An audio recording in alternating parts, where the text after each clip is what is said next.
Recently যে ইউকের update আসছে তার মধ্যে অন্যতম হচ্ছে কেয়ার ওয়ার্কার বা কেয়ার ভিসা নিয়ে।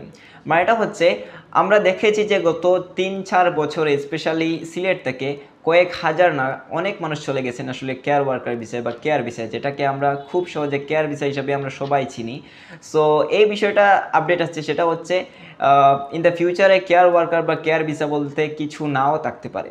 সত্যি কথা বলতে গেলে এটা অনেকের জন্য একটা দুঃসংবাদ হতে পারে, কিন্তু তারপরেও এটা একটা প্রস্তাব ওনারা করেছেন বা একটা হয়েছে আর কি। সো যাই হোক না কেন, সেটা হচ্ছে কেয়ার ওয়ার্কার বা কেয়ার ভিসা অফ হয়ে যাইতে পারে।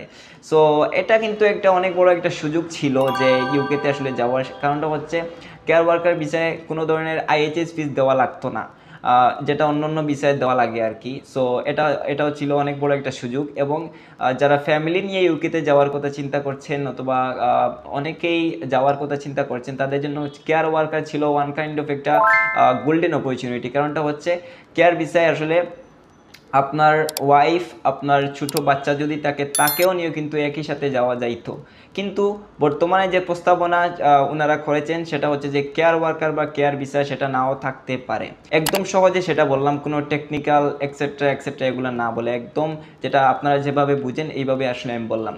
সো এটা হচ্ছে নাম্বার 1 চেঞ্জ।